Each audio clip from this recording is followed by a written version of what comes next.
Hello and welcome back to Who's Views Reviews. And guess what? This time round, we are heading back to 1967.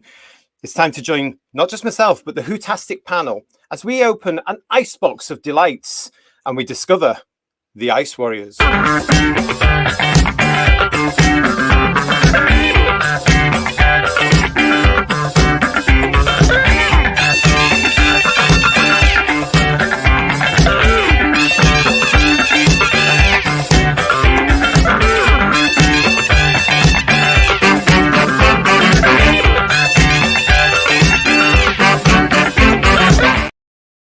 Yes, so here we all are, joined by the Time Model and joined by John. Hello, guys. How are you doing? Hello. Hello, everybody. Hello. And indeed, we are heading right back to 1967. And you know what? When I was putting this together and looking for the Ice Warriors, I was just thinking, what an amazing time that must have been to be a kid watching Doctor Who. Because, you know, not only have you got this story, but you're coming from a plethora of other fantastic, what we now look at as classic stories. And then on top of all this, you get these people, you get these things. I mean, crikey. Can you ever just imagine, gentlemen? Yeah, just by that picture alone, I'm waiting for them to burst into "When will I see you again?" See you. There, you know. See you. Yeah, so here we are. We're looking at the Time Warrior, the Ice Warriors, the Ice Warriors. Let's get that right. So initial thoughts, gentlemen. Well, we normally start with where did we come into this? 67's before my time. So it was the book first, and the book and the Viking helmet and all that kind of myth. It was almost kind of mythological. The vibe about the Ice Warriors. I was coming into it as a little fan, a child fan, knowing that these were one of the big five, one of the big five monsters, and you've shown quite a lot of them there. This was part of the monster season, with only Enemy of the World being the one-off, so to speak, and we know how good that is now. So I came from the book, very excited to see it, because I love the book. I love the story in the book, and I love that kind of, base under siege. And of course, I've always liked the Ice Warriors. My introduction to them was the Monster of Peladon, and I loved them in that. And so I was intrigued as how it started. And one thing I've always liked about the Ice Warriors is that class system. It's interesting in this one. It's not really a class system in the first one, is it? No, it's not really. But let's just point out to Paul. Hello to everybody that's watching us as well. To TARDIS, to Jamie, to Paul, obviously there as well. Hello to everybody. But Paul, he just wants to make sure that everybody knows he didn't see this on original broadcast. I don't think many of us did, to be quite honest. Me neither. Just before any of the two of you start thinking that I may have done, I may well have been old enough. Well, we were being polite there. I was born at the time, but I was far too young and to be sat in front of the television at that time. So I have no recollection of this other than, like yourselves, the book, and then latterly the VHS and DVD. Brilliant. I'm wearing Snow White tonight because I'm a bit like Snow White myself, whiter than the Driven. But I'm wearing white in tribute to the, what was effectively 12 episodes the Doctor Who spent in the snow. It was, yeah. Yeah, I mean, that was the whole point. Wastes. Yeah, I mean, when you look at what was happening there beforehand, you'd had them in the ice and the cold in the Tomb of the Cybermen over on Telos. Mm-hmm. Then it was the Abominable Snowmen. And then, yes, they do return, of course, to face off the Ice Warriors in a future ice age. I mean, this must have been, I don't know if the kids back then got this sort of stuff, but it must be fantastic. But we are looking at first broadcast, as you can see there, on the 11th of November, 1967. And this was, of course, the introduction to a monster, an enemy that has now become, as you mentioned there, it's become an icon of the show. It's become a classic. It's one of the big five. They wouldn't have known that. But this was the whole point of this era in Troughton Time, wasn't it? This was the monster era. I mean, when you're watching this now, I'm bearing in mind that we've all come to this through the original VHS because it was never repeated in our times, and we came to it with the VHS. Of course, there's the whole story about certain episodes are missing on this. So a lot of us also came to it through the original BBC audio release. What was your reactions to this? And I'm rewatching it for this show as well. What was your reaction, guys, to this wonderful story? The initial watching of it when it came out in VHS, when we had the 4 existing episodes and 2, we didn't even get telesnaps. We got sort of summations of the 2 missing episodes done by quite a quirky little thing of the communicator in the snow. So almost as if it was part of the plot. But my first reaction to it was just dying to see the first appearance of the Ice Warriors, to see how they manifested themselves. And in the main, I wasn't disappointed, although even at this point in, I think it was early 90s when it appeared in VHS, and it was 15, I'm trying to work out now, 15 odd, is that 15 odd years? Something like that. So yeah, whatever, years since its first broadcast. It didn't disappoint. It was great to see the Ice Warriors, and to be honest with you, great to see them in black and white, because for me, they just worked, especially in black and white. And I was dying to see how Bernard Bresslaw played an Ice Warrior. And again, he didn't disappoint as well, because he was, and it's a line we've used several times here, he was the original, you might say, and he defined what the Ice Warriors subsequently became in the classic series, and indeed New Who, giving that very sibilant tone to the Ice Warriors, which would impact later on with other creatures as well. When rewatching this, I just had to picture myself that close we are sometimes to the Sea Devils and to the Zygons in terms of that sound. So obviously it's a very classy sound, works well in frightening the kiddies. So bully for you, Bernard. Yeah, it is. I agree. I've got my notes about the Zygons, especially that softness that comes through. But you see, it's set up the Ice Warriors. Your first encounter with them on TV, in this, so to speak, when you see how they first appeared, they've got all the qualities that we want from one of the big 5.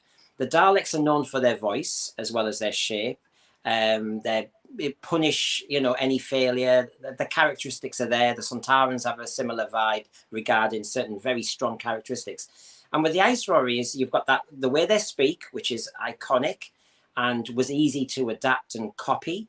And of course, they had some great lines, you've mentioned a few, but unnecessary. And, it's almost as if they were scripting it to get as many S's in as possible.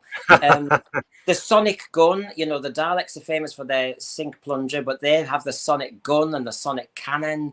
You had that element. I do like the Viking helmet kind of, vibe. The size of them, that kind of dominating quality. And I do like, I'm sure we'll discuss it, but when you look at the set, I thought the way they did the caves, that kind of, and I know it's because it's black and white, but the chase sequence with an Ice Warrior with that fantastic backdrop really was effective and quite tense. And I thought I have to say, when I see all the Ice Warrior stories now, I want them back in the ice. I want them back there. It seems to work. Yes, exactly. That chase sequence, I thought, was one of the biggest hits of the 6 episodes.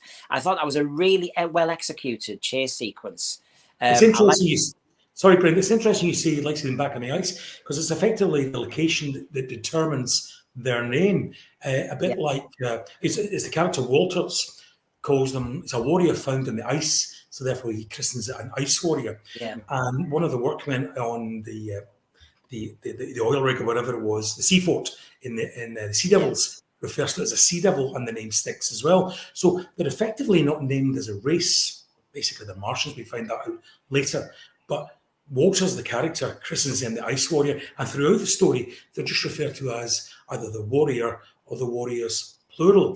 So subsequently we know they're Martians, but that name Ice Warriors stuck. Even and the Doctor himself uses that to describe them. Well, it did, because that's the name of the story as well. So that's what we expect, isn't it? I showed a picture there. This one, Doctor Who on ice. The crew of the TARDIS faced new enemies, the Ice Warriors. That was actually, for anybody watching the show there of whatever age, that was their first glimpse of what the Ice Warrior would look like. And in that picture as well, a little clip here from the Radio Times, it looks really, really good. But what got me about watching this first episode is when you watch it, it does build up, and it doesn't disappoint at all. It sets the scene wonderfully from the moment that the TARDIS lands somewhat haphazardly onto the set. Ta-da! There they are. They're up and running. And it just strikes me as it's a proper Doctor Who story. Yeah, I mean, it's got, like I do my Doctor Who bingo, it had the comedy element.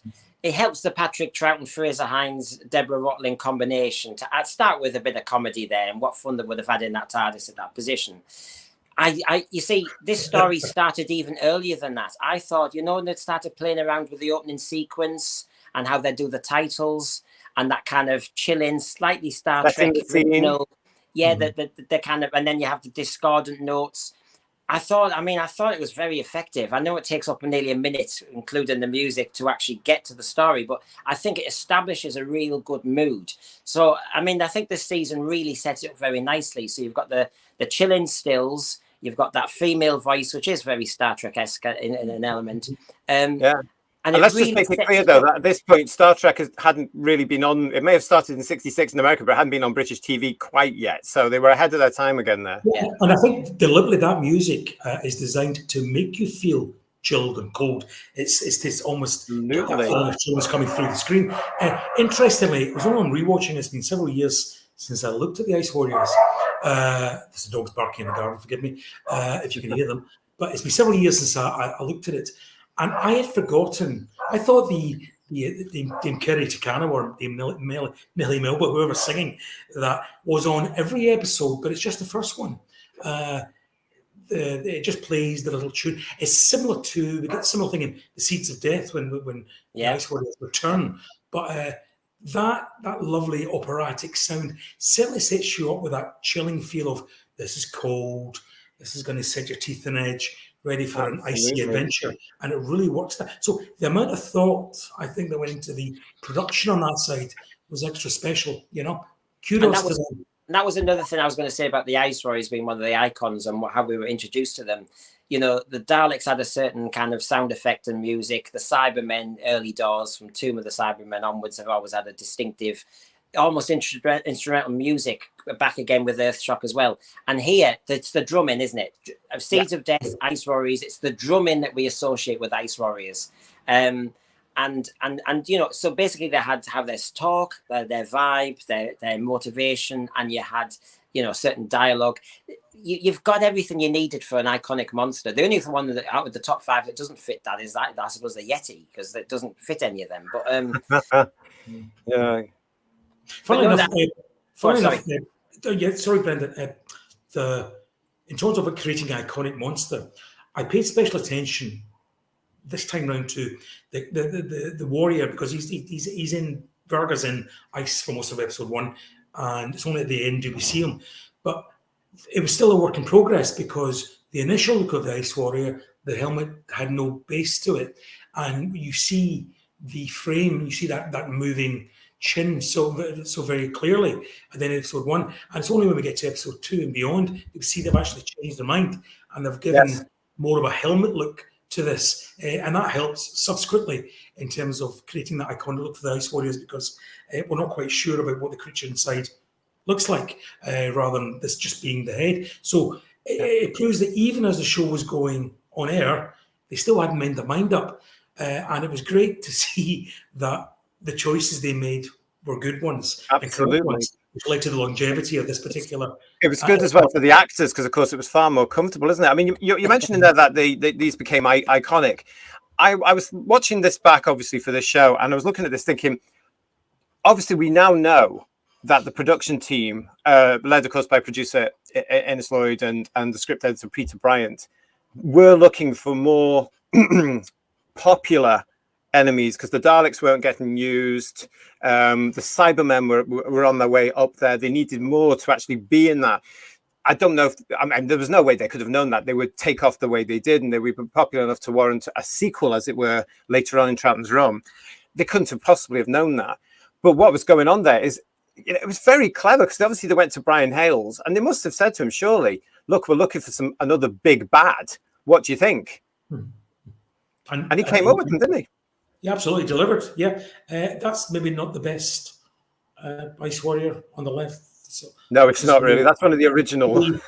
Yeah, that's maybe the John Merrick of the Ice Warrior. Who knows? But yes, you're quite right. They asked them for a big bad, a good iconic figure, and this shows you that the teamwork that goes into making Doctor Who. So you've got someone producing a good script, good costume, and great actors delivering those lines as Bernard Breslow and the rest of the cast did. All those things come together to say, let's have them back again. They went down a storm. And that's exactly what happened here. And Ice Warriors, who would have thought that they would be still appealing to children in the 21st century? And they made now 2 appearances in the recent run of Doctor Who and Peter Capaldi's and Matt Smith's. Fantastic. It just shows the legacy. It's always fascinating, I think, when you see an origin story, the origins of each monster. Things that have been carried on and things that were ditched. And sometimes, for example, in the first Dalek story, Ian Chesterton is exterminated, but only paralyzed legs. And we repeat it in this story, don't we? Jamie, probably for casting reasons, so to give him a break in the 6 weeks, was conveniently paralyzed. But I always find it interesting that sometimes I think writers, when they repeat a monster later on, forget that they have, phase and kill and all the rest of it. Just like the Daleks did at the beginning. The Daleks didn't exterminate everybody. They actually just paralyzed your legs. And I think that's possibly because the children at home are more concerned about their regulars. So if Jamie, for example, gets shot by an Ice Warrior, that brings out more concern. Where if it's just somebody that's just appeared, it's not really, is it? Do you know what I mean? I mean, what we've got here with Paul's actually saying the relationship between the regulars is brilliant. And it really is, isn't it? I mean, you can't fault the 3 there. I mean, they are up and off. And I mean, it's just amazing what they're doing here. I thought this was more, I agree with you, but this was more of a Victoria Doctor story, wasn't it? She was centerpiece because of how she had to have the dialogue and the interaction with the Ice Warriors. Jamie was kind of sidelined in a lot of this. But what I really like when I see this team, and it follows a bit later with Wendy Padbury as well, is the camaraderie and the strength of the unit. You see a lot of kind of lovely touches between them all. You can see how much they really trust each other. And unlike, I referenced Earthshock. There was a moment when Tegan might have been shot and Peter Davison's Doctor is asked by the cyber leader, do you have affection for this person? And he says she's a friend. But actually, the second Doctor's quite happy to say about his 2 companions, he has affection for them. He calls Victoria dear. And of course, there seems to be in real life and also in the actual way it's written, that they're very, very close. In a way that even the 5th Doctor kind of denied slightly by refusing to say the word affection with Tegan, but just said she's a friend. Whereas here, he said to, I think at the base, he said, I have affection for Victoria.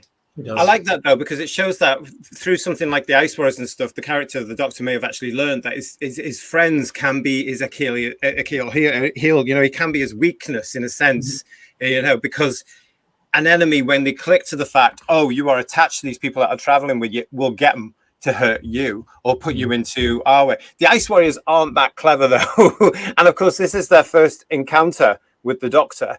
And let's talk about the story. What do you guys think about this whole story? Because this is a traditional Doctor Who story where there's a base in peril in the middle of nowhere where no one else can help them. They're on their own, representing humanity. And then along comes this strange little man with his friends and gets involved. What did you reckon to this whole story?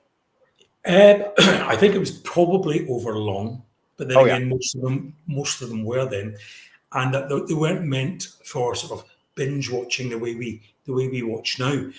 So there is a line somewhere in episode 5 where somebody says we're just marking time. I said, yes, you certainly are just marking time, because before we get to the Dune one in episode 6, but it plods a bit, it sags a bit.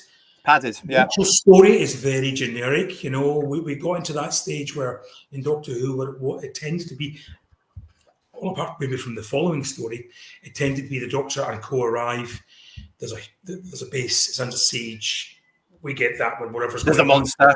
Yeah, but if it isn't broken, don't fix it. It worked, and there was enough variation in terms of the guest stars, the monsters, and all the rest of it to keep the kids interested. So it was a format that worked. So they repeated that success, and that was fine.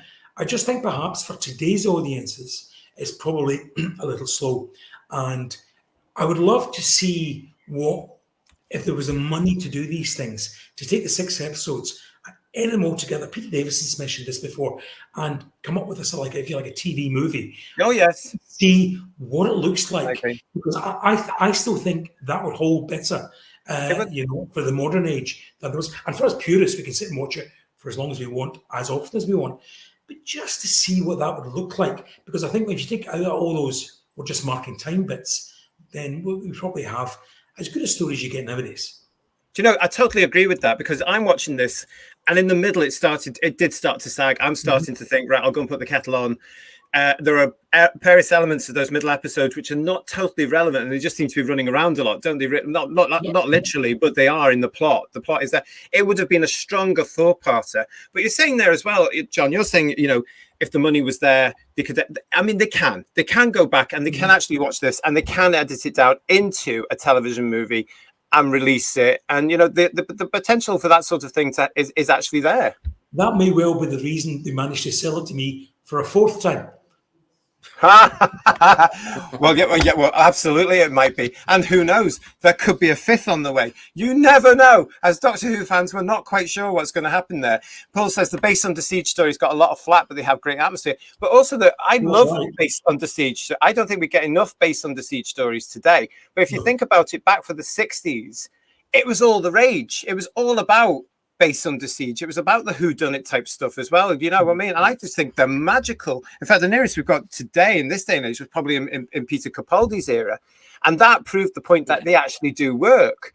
So when I was watching this and looking at this, everything looked lovely. I loved the fact that Brian Hales had written in that this very futuristic scientific organization would be housed in a Victorian house so that they didn't mess it up in the design. Yeah. Interestingly, talking about the plot as well, what I think I was fascinated about is this wasn't about global warming, it's about global cooling. In that we don't have enough carbon, so the plants have all died and the ice caps have increased in size rather than melted. So there's a version of the future that none of us saw coming in terms of what we're up against these days.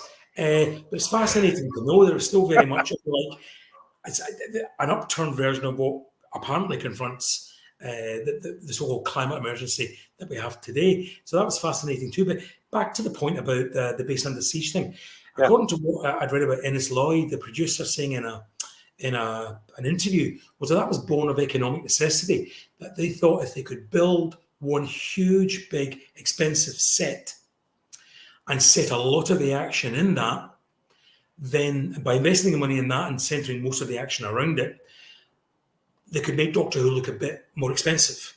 And they do that in these things. So therefore, that dictates the type of story you can have. So instead of having 6 sets, you can have one major set and a couple of side sets round about, maybe a bit of filming. And that dictated, if you like, the presence of the Base Under Siege storyline. So what was born of economic necessity turned out to be one of Doctor Who's golden periods. And absolutely. And it had all the, I mean, we were talking about what makes this a classic story. And yes, it might be overlong, but you had the scavengers, and the scavengers were there for a reason, a bit of a subplot, but for a reason too. You always have the scavengers. You have civilization versus scavengers. You have creature from the pit, the scavengers. They were just a silly subplot to go and nick some metal and just get to the right position for another part of the plot. Here you needed Penley and Storr, didn't you, just to kind of keep up with each other. And you got that. It's classic Doctor Who when you always have civilization against savage, computer against human instinct. And we've mentioned this before with Robots of Death. They do like to do these binary worlds, these binary characters. They tend to come in twos and they throw them in there just to cause a little bit of tension and drama. Absolutely. And that was a classic. And I have to say how this story is kind of received, it also had two, well, I think are iconic moments that happen in Doctor Who, which is when you have the revival or the resuscitation of a monster. We had in end of episode 1, we had the one ice warrior frozen, and as he comes back, and then later on you had when they were unfreezing the lot of them, and of course that goes back to Tomb, that goes back to Planet of the Daleks. It goes back to the Warriors of the Deep. You know, as a fan, you love that kind of revival of Warriors. The revival of the monster. Yeah, because it's bringing the monsters into it. The threat suddenly goes through the roof, doesn't it? We've got Paul here. Well, actually, first of all, Tardy Spider, and hello, let's say a special hello to Tardy Spider. I'm going to say congratulations to you over the show. He knows why. Congratulations, mate. Absolutely chuffed for you. And he's saying they grab your attention, and a good one does not let go. He's talking about the whole story element there, of course. And then we've got Paul here saying Peter Bartworth is another great example of the unhinged base leader like Robson in Fury. And what I was looking at, I mean. You're talking about the dual characters there of Storr and Penley. They come across as it's not Robert Holmes, but there is a parallel to some of the classics that Robert Holmes gave us there. But Peter Barkworth, there was a lot of shouting in the future, isn't there? Can I just say before I forget, that it was ahead of its time. I thought it kind of rehearsed some of the arguments for AI. This story. It also it also was way ahead of its time because that base with Peter Barkworth in charge as Clent really was the toxic masculinity that ITV's This Morning are trying to fight. It was. I mean, it was toxic or what? I mean, he was barking orders. He was shouting. He was under pressure and couldn't cope with it. I thought, how did you get to that position? You seem to emulate what a computer is, but you certainly don't act like one. It was very loud. I mean, it actually put me off. I'm thinking, hang on a minute. I know the televisions were different then, and the systems were different then, the gradients were different, and the volume was getting. And I'm thinking, oh please, I can't be. No. I mean, you would leave, wouldn't you? I'm not surprised he was shouting as much, given the tightness of his trousers. You know, they were very clinted.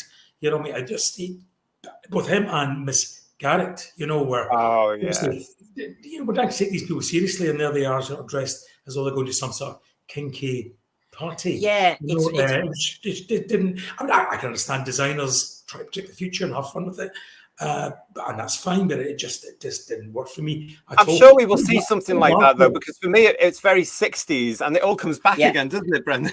Yeah, it's Barbarella meets Space 1999. I thought Barbarella too. Yeah, I thought Barbarella too.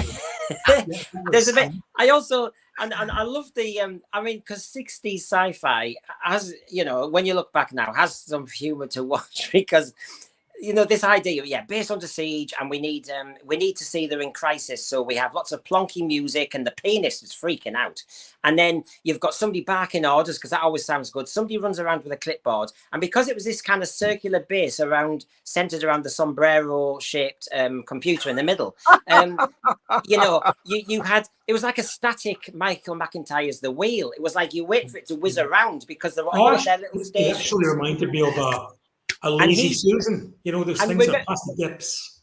And remember, I thought Clent's idea of a functional, efficient manager was when Miss Garrett asks a question of one of the little kind of bureaus and said, whatever, and they got a number back. And she asked another one. And after she did it 3 times, he said, you're going to go far, so to speak. You're a very efficient manager. I thought, she's asked 3 questions. I know. And so that sort of 60s, and I loved the bits. I mean, there was the bits with Troughton, the Doctor, because the Doctor in classic Doctor Who stumbles almost through curiosity to something, can't fly the TARDIS. You saw that Fraser and Deborah's characters were kind of saying, oh, here we go, he's going to be curious, he's going to walk into that base room and we'll go from there. And of course, classic Doctor Who is the Doctor's character always shows off and pretends he's sussed it when he's only just been there 2 seconds. And of course, then there was the alpha male kind of challenge with each other, which is, I think this will take 2 minutes, 38 seconds. No, I think it's 2 minutes, 37. Let's check the computer. Oh, Doctor's only 1 second out. Aren't I clever? And I love all that 60s stuff because it is a bit corny, really. And a lot of the times Doctor Who tried to do space and everything. It was always the numbers and accuracy. It's like, sorry, John, there was a moment later on when Clent says, we will be having a meeting in 3 minutes, 15 seconds. And I thought, who talks like that? But it's fascinating you mention all those things, Brendan.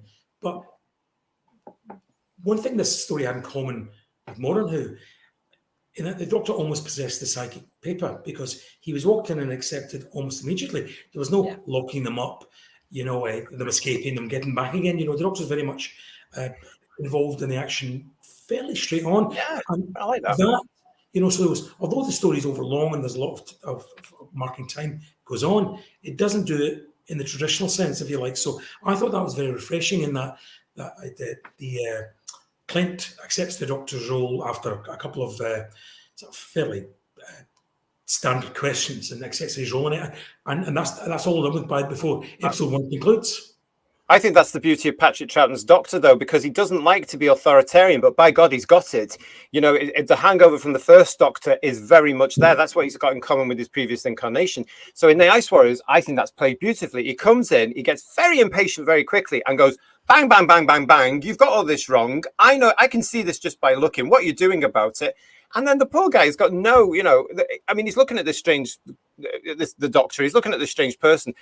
And he's sold immediately, in a sense, isn't it? Oh, I'm going to have to listen to him because he's right. I mean, I love that thing about Patrick Troughton. He can just come in and he can either be in the background or his Doctor can go, I'm having you, and this is my thing. And he grabs the scene. I mean, I love comparing over the Doctors. I mean, obviously, this is second Doctor season. And, of course, as you've seen the classic series go on, you see, I mean, we all know Peter Davison said he wanted to nick that breathlessness from Peter Davison. David Tennant certainly did as well from... You know, there was a cycle, wasn't there? One was copying the other, but you saw the original here, that kind of breathlessness and, you know, kind of the impish and the physical. Troughton, this was Troughton, you know, as good as he gets, really. I love, you see, with the third Doctor was very anti-military in that kind of jesty way. You know, we mentioned that in one of the earlier programs when he's rattled with the way the military deals with things. The second Doctor, I find, is kind of very disrespectful of computers, very disrespectful of autocracy in that way. And so he had some lovely lines. I mean, the way Troughton sells them, I mean, you know, absolutely. The Doctor working with computers, he says, only when I have to. Talking about the ionizer is now fully computerized, and he said, well, never mind. And he was always undercutting it, wasn't he? So absolutely. It was fascinating how the second Doctor doesn't like computerization. And again, this is 60s. We've talked about the 60 miniskirts and the thigh-length boots and all the rest of it and the strange Barbarella outfits.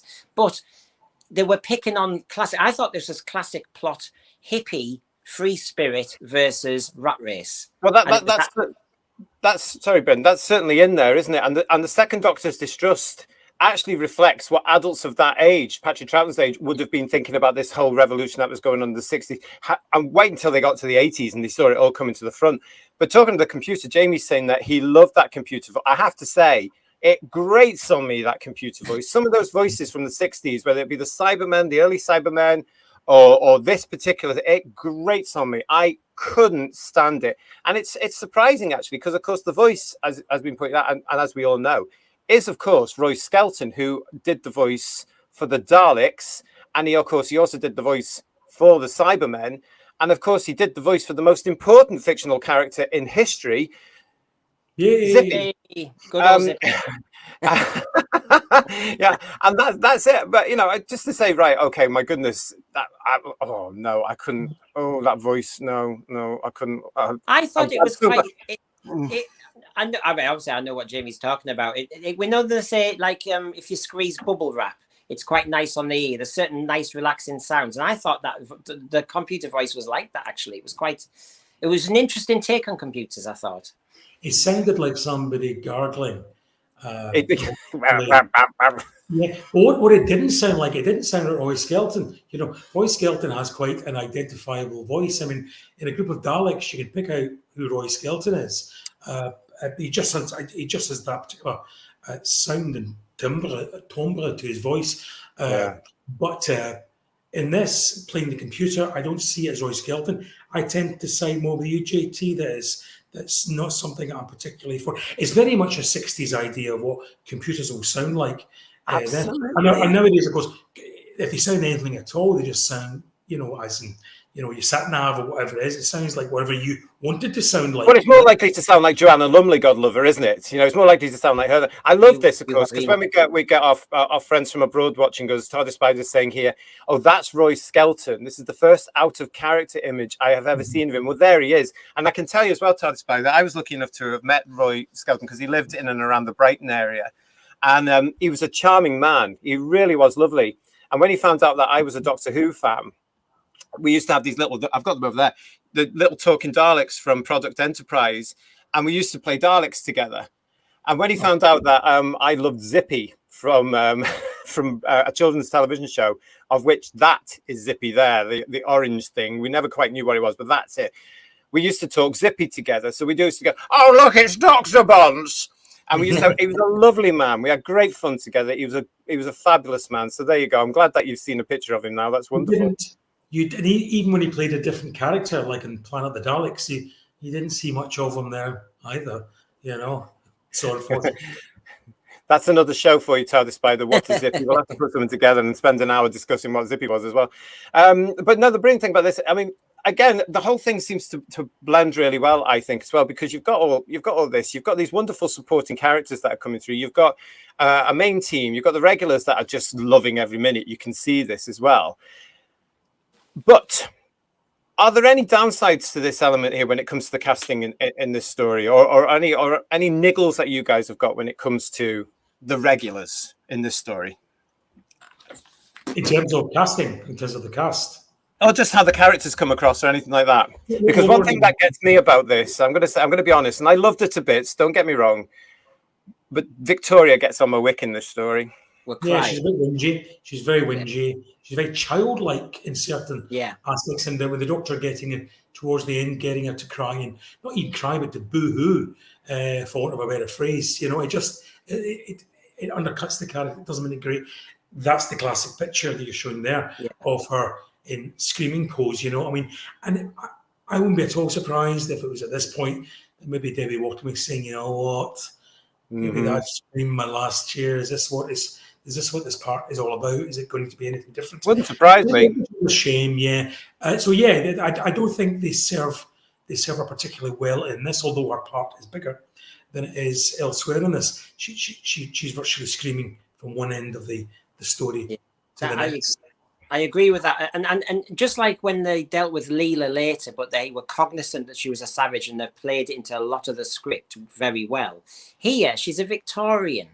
And I mean, I picked up a tiny bit of dialogue when Fraser Hines, come Jamie, is talking about how women are dressed in this base, and he quite liked it.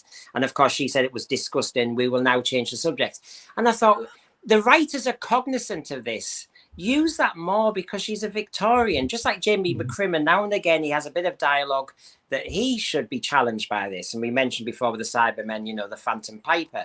And of course, you need a bit of that. You need a bit of, you know, they're an anachronism. They don't fit into that time. And so they struggle with it.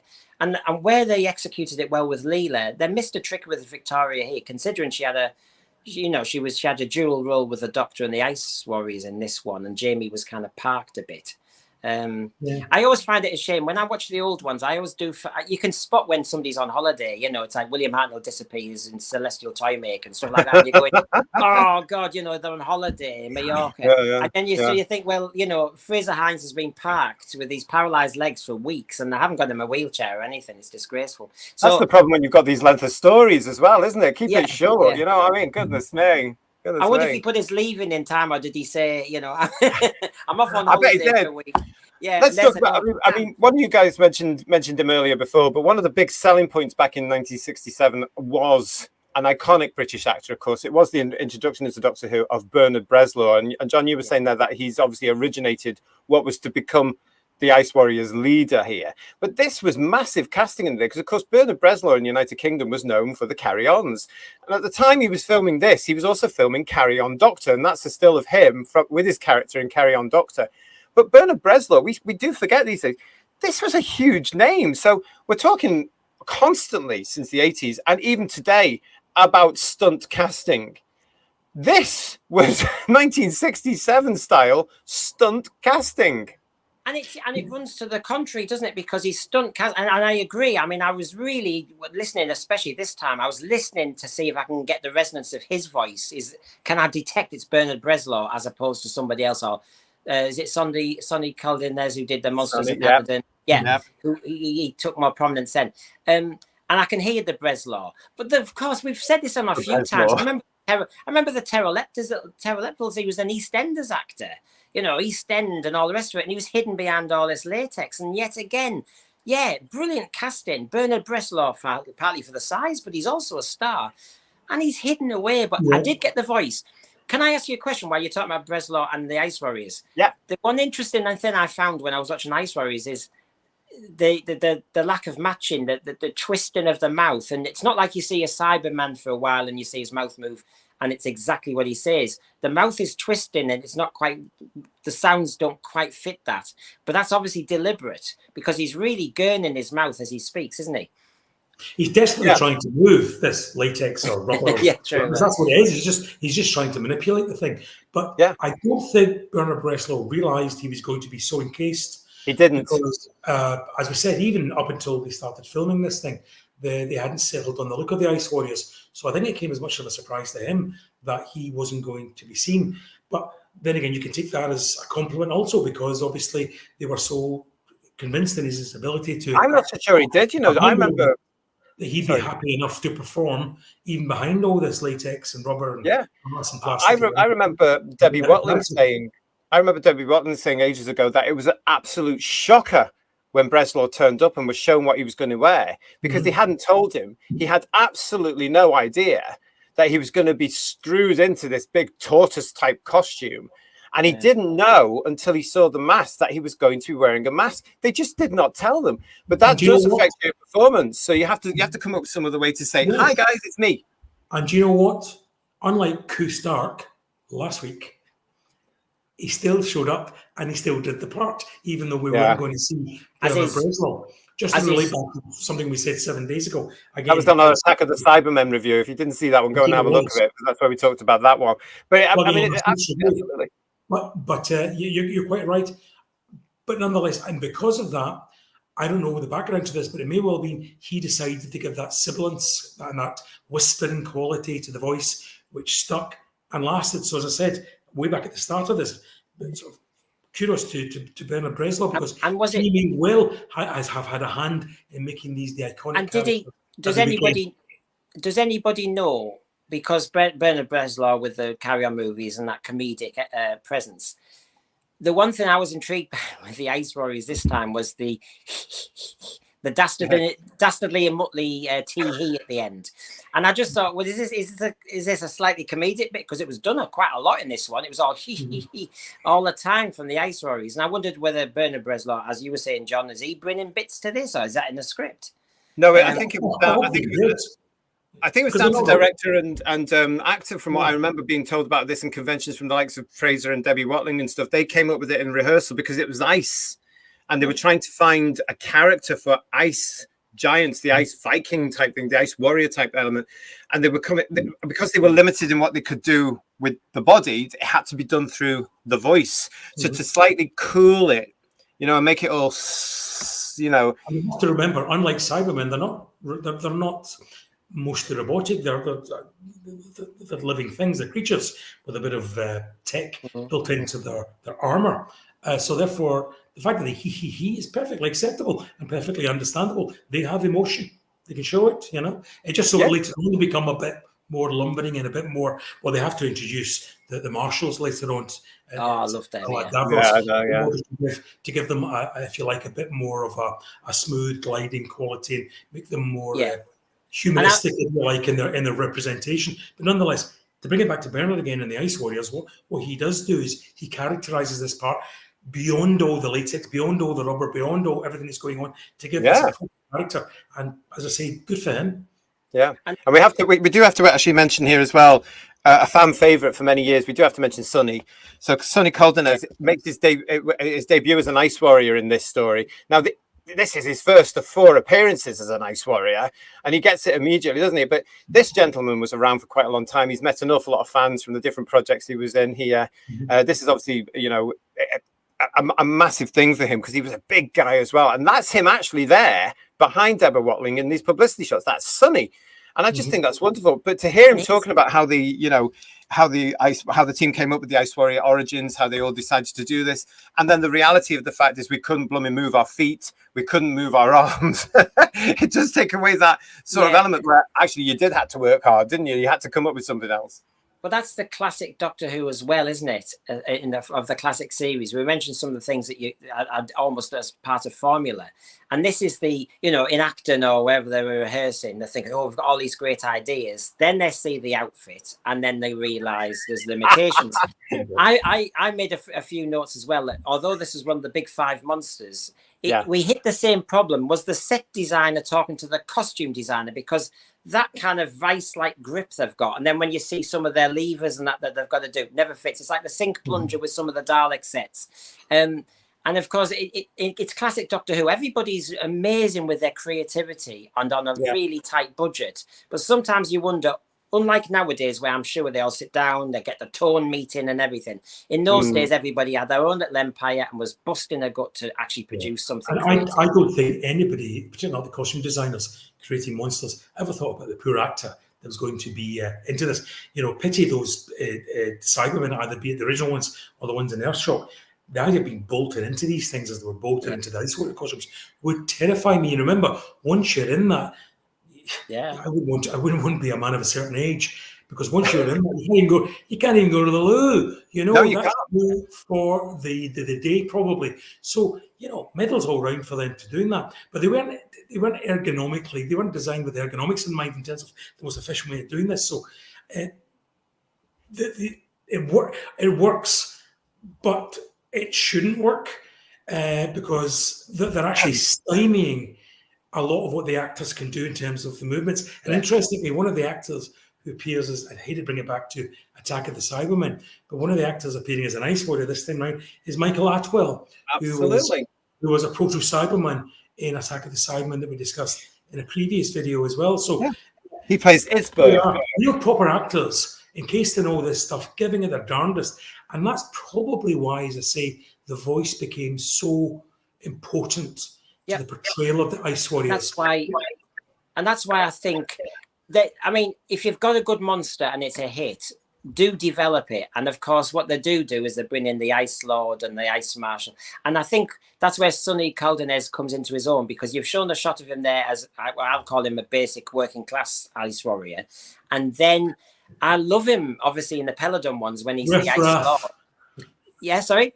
Riff. Penny. So I love to see. I think the character comes through with the Ice Lords, doesn't it? A lot more, I think, in the dialogue. I think that's right. I think that comes out. But I love this. I love this because all that hierarchy isn't there. You've just got a group of knights, if you like. You've got the group of the warriors working with their leader to actually look at the situation and making something of it in their desperation to get home. I love that. I think when you start to bring in leaders like the Ice Warrior leader, the Ice Lords and stuff, then the actual characters themselves, the actual warriors, if you like, as in this, they lose something. They become part of the background. So I like to see them working without that dominant presence.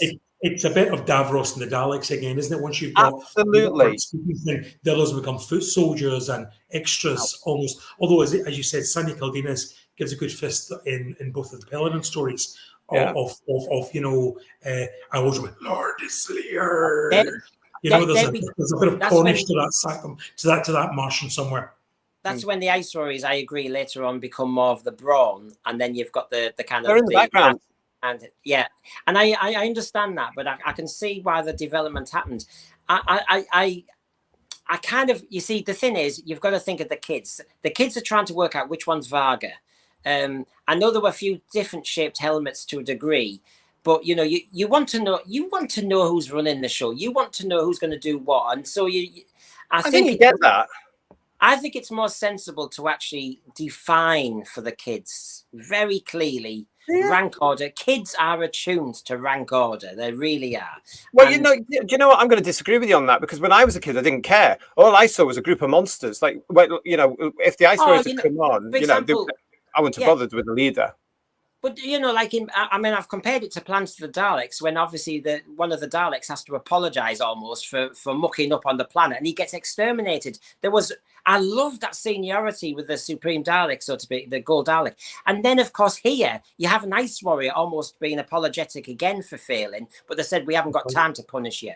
I liked that there's a rank to it. I did. Yeah, I mean, but that's what you've got. I know what you're saying, but you've got with Varga, but I think, again, I'm going to stick to my point there. If you start bringing somebody who's overhead, you lose the characters of the actual Ice Warriors would be doing. And this is why I love this. I'm watching this in the Ice Warriors and watching them without that worry of an overlord looking over them. Here they are trying to work out a situation together as just soldiers, basically, and making a supreme hash of it in a sense. Tyler Spider there mentioned also Peter Sallis, and we do have to let's mention Peter Sallis. So Peter Sallis comes up here. He's playing Penley, and what a great job he does of this. So Peter Sallis was actually a known actor at the time, you know, through theatre and television. People watching, the adults watching Doctor Who, watching this particular Doctor Who, would have known who he was. They would have recognized his face. Of course, years later, he went on to have great success, and he became a household name with Last of the Summer Wine, which went on for goodness knows how many years and became a British institution on television. And then again, he was introduced to another generation because he became the voice of Wallace in the Wallace and Gromit. I mean, this guy had an amazing and wonderful career. But here he is in 1967 playing a scientist. And again, this is where the character comes in. He's playing this very clever scientist who's actually rebelling against everything that's going on. It's ahead of its time, because that's actually where we are now with certain people not agreeing and saying, I don't want to do this career anymore. It's just brilliant. And he plays it wonderfully because he has to reluctantly go back to what he knows, doesn't he? Just to speak specifically about Peter Sallis, he became latterly, because of Last of the Summer Wine and other things, known for sort of light comedy, sitcom. But in this, he's able to be his acting self. He's able, you know, to act that straight part and give it some gravitas and power. And he's playing the sort of polar opposite, forgive the pun, to Peter Barkworth as Clint. You know, and there's no comedy in this. And there's a little bit of spark between him and Shirley McPhee, or Storr. I always thought Storr was a Sontaran, but in this Storr happens to be a scavenger. He's well before this one, isn't he? But he gets a great little sort of interplay with Shuey or Angus McRanald there as Storr. But Peter Sallis is able just to play this part straight down the line and do it for all it's worth. And he's a great sort of, if you like, opposite for Peter Barkworth. So as Peter Barkworth's character becomes more manic and more out of control and more, if you like, a slave to the computer and the whole of that side of thing. Sallis and his character of Penley keeps calm throughout and just brings rationality to it. So if anything, when he leaves, he becomes the surrogate doctor for that. You know, he's going to pursue the role that the doctor would do. Which the doctor's fighting for, right? Yeah, absolutely. But the doctor doesn't stick around. It's that wonderful bit at the end with the turnaround. And they're all gone. I love all that about this era. That's what they do, isn't it? It's absolutely brilliant, but nonetheless, he's left a legacy there, and the legacy is he's brought these two men together, give them an understanding of, you know, there's no yin without yang, and, you know, something, by all means, computers might be brilliant, but you need a human being, and you need somebody who knows what they're talking about, and Sallis comes back and plays that perfectly. And it was, I mean, you know, the story was trying to sell the two sides, careers, ideas. And of course, these two characters did that. And of course, what we're saying about the Peter Sallis character, where he nicely played it, he didn't have to be, which I do sadly think Peter Barkworth was a bit too big in that respect. Whereas Peter Sallis just played the lines and worked it really nicely. And his character had those nice, intuitive touches that a human should have, where a computer's useless. When he was the one who worked out to turn the heat up on the Ice Warriors, he's the one, as a creative scientist, who worked it out. He wasn't over shouting or selling his lines. He was playing them like a human. And I think he brought that really good quality to it. I thought Peter Sallis was one of the strong pieces in this. Yeah, absolutely. Brilliant. But as a line, actually, his whole attitude towards their slavishness to technology and the computer, apart from being ahead of its time, it's also ahead of time in scripting, because there's a line, I think it's episode 6, where someone turns to almost the camera and says, "Computer says no," you know. Yes, absolutely. It's all I know there. we're giving volumes of Matt because we're both Doctor Who fans. You just wonder, is that where they got that from? You know, I'm sure it was. I'm sure it was, because we know that they were Doctor Who fans, and they would have been aware of the Ice. I'm sure that absolutely is. I just want to mention there. You've mentioned him already, but let's talk about Angus. Angus Lenny was a really well-known face. So there he is on the left-hand side from the Ice Warriors. And on the right-hand side, from a few years later, that's him in Terror of the Zygons. But this was another name for Doctor Who. This was another coup. I mean, this guy would have been known. I mean, not many people will know. He was actually also in the Great Escape. And it's absolutely right. Jamie is right here with, you know, they were like an old couple, and they absolutely were. And I think that's possibly the magic of why all that works and why those two guys actually do work together. It's because it's yin and yang. He's not just in the Great Escape, he's actually got a fairly substantial and pivotal part in that. He's locked up a lot with the Cooler King, Steve McQueen, you know, and he has a very poignant, I don't want spoilers, but it's a very poignant into the character as you go into that. So he was a name. He was very much of that British movie, Gordon Jackson, all that sort of stuff. Absolutely. And the old days, they all went to TV latterly in the 60s and 70s and become mostly known, unfortunately for him, as Shuey McPhee, the chef in Crossroads, who appeared for 6 months of the year. So he never introduced Meg Richardson to Chicken Kiev. Absolutely.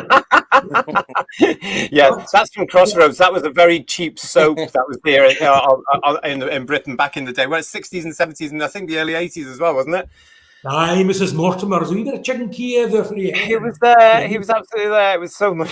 It was brilliant. He was a name. And when you think, I saw it was Peter Barkworth. There was a real, and George, the guy who played Arden. George Waring. George Waring.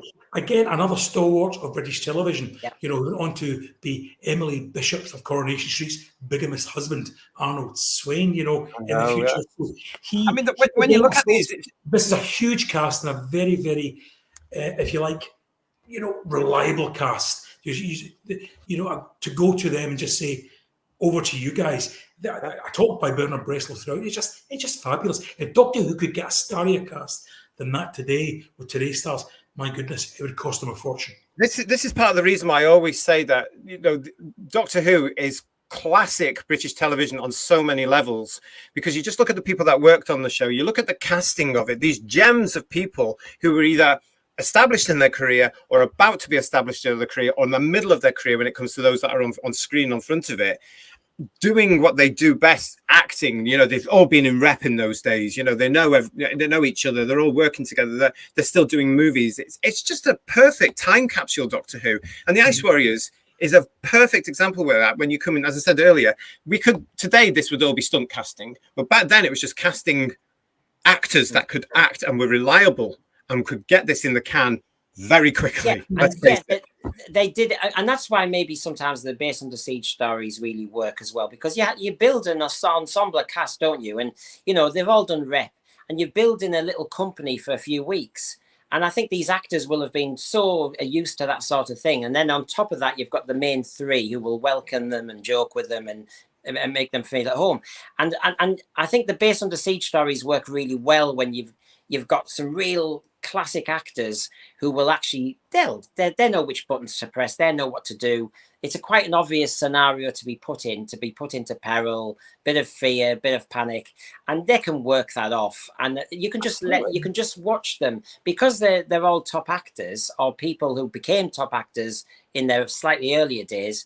Like George Waring's pretty young there, isn't he? You can see, you know, they're learning off each other. They're bouncing off each other and everything. One question I've got, mind you, is, I tell you what, we've said it was ahead of its time in a few ways, but I was just remarking earlier that those Ice Warriors, I would really love to find at PC World or on Amazon. You know, when people cold call and instead you put them into a vacuum, because they were ahead of their time. You have a little intercom system and you explode a cold caller you don't like. They were really on it. Plus, we've mentioned Crossroads, but I have to say the Ice Warriors obviously did a little kind of lovely reference to, I thought it was Bob Monkhouse's The Golden Shot, because they were always left a bit, right a bit, hit the dome. I loved all that. It was all there. So many references. If you're American or Australian, I apologise. You won't look up. That's in a few news, that one. Maybe that's why they got Bernard Breslow as Bernie the Bold. Bernie, oh, well done. Exactly. That's not bad. That's not bad at all. So listen, guys, we're coming to the end of our review of the Ice Warriors here from 1967. From my point of view, I absolutely love it. I think it's a great, yes, it's on too long. I would have preferred it to be 4 episodes. I would have had a little word with Mr. Bartworth to say, stop shouting. But apart from that, I think the story itself is superb. I think it's a great introduction for what became an iconic character, monster. I think it's wonderful to see the regulars performing the way they do. So on the whole, my gripes are actually very, minimal when I look at the whole thing. What about you guys? Yeah, I think it. You've got to remember, this is going to be a famous classic story for the base Under Siege and the introduction of the Ice Warriors. The fact that the Ice Warriors have continued onwards has to be a kind of a due respect to this story. I've always liked Brian Hale's stories. I wish he did more. Yeah, me too. Little bits of politics, but not overly. That's the big deal nowadays. But no, they're in there. Like the Peladon ones was a bit about the EC, but that was it. Are they in the Ice Warriors? I didn't pick any up in the Ice Warriors if they're there. Not in this one. Not in this one. This was Right, more, okay. like I said, it was 60s. Yeah, but the Ice Warriors, it's just about something in the ice, isn't it? Yeah. Yeah, and you're hitting some of the classic ones. I mean, I think the atmosphere. You see, a Doctor Who story has to have atmosphere. You can hit all the tick boxes of we need to be based Under Siege. We need this. We need that. But this works. I mean, you have to say, when you have a successful or unsuccessful Doctor Who story, did it have an atmosphere? And all the actors, the music, the directing, the sets, like you said, the ice cave scenario and how that was shot, the mixing of footage, like the avalanche real footage with how it was directed. I thought it's always ambitious, and they carried it off to the point where the atmosphere wasn't broken. So for the introduction of the Ice Warriors, they were very successful. And for the fact that this story does have an atmosphere, I think it's done well. Good. John? Yeah, I agree with all of that. We always have to remember that these stories were never meant to be watched seen again 50 odd years later. With the sort of television screens we have these days, and just to be analysed to the point of destruction. But so anything. I dare say some of these days they'll tear apart the works of Shakespeare. At some point. So anybody can do that. But we have to look, and Brendan is absolutely right about the legacy of this in terms of, that the Ice Warriors went on to come back again and prove to be successful all those years later, right up to the present day. So it did its job in that way. We talked about the music, the direction, the sets, and all the rest of it. Everything clicked together. The fact that went on too long, who cares? The fact there was a couple of bum performances, who cares? The fact is, did it do its job? Did it scare the kids and make the Ice Warriors? Okay. Were the Ice Warriors impersonated in a school playground on Monday morning? You bet your bottom dollar they were. Yeah, absolutely. Job done. And there's my bingo wings to prove it. Yeah, absolutely. And that's what matters, because that's what Doctor Who was all about. That's what Doctor Who should be about. It should be, as Robert Holmes always used to say, scaring the little buggers. And I'm sure the Ice Warriors did, especially with that lovely grainy black and white and not quite sure what they look like. And I mean, it's a shock when you see they're green. Who'd have thought that? Who'd have thought they were green? I mean, I must admit, when I saw them in the Monster book before ever seeing them, on television through the VHS, I didn't realize that it was armor. I didn't realize there was an actual creature inside it. I thought that's what they looked like, and that's how they walked around Tesco's doing their shopping and everything. I mean, that was never really. I never grabbed it. So wow. I mean, wow. I mean, it's a carapace, isn't it? It's meant to look, like a creeping lizardy type thing, And it's interestingly, years later they use a piece of the Ice Warrior costume to be a slithery thing, as one of Davros's creations. Genesis of the Daleks as well, which I'm sure we will mention when we get round to reviewing Genesis. Us as fans spotted it right away. Yeah. Well, listen, guys, it's been absolutely fantastic. Thank you so much for joining me to talk about the Ice Warriors. And I think it's a big thumbs up from all of us. All these years later, 1967, the only thing that we've got to say about it is, yes, it could be condensed. And who knows? It might well be one of these very days and sold to us again as a TV movie. You never know. And if it happens, you heard it here first on Who's Reviews. Thank you for joining us. If you've enjoyed it, please give us a like. Do subscribe to the channel. Have a look at some of the other stuff we're actually doing. Thank you to everybody that's watched us live, to Tardy Spider, to Jamie, to Paul, who couldn't join us tonight because of connection difficulties. Thank you very much for being there, being very part of the show. And yeah, so we will see you again for another Who's Views in the future. Who knows where we'll end up next time and who we'll be watching next time. Stay tuned with us. Until then, like and subscribe. We'll see you again. Thank you very much for joining us. Bye.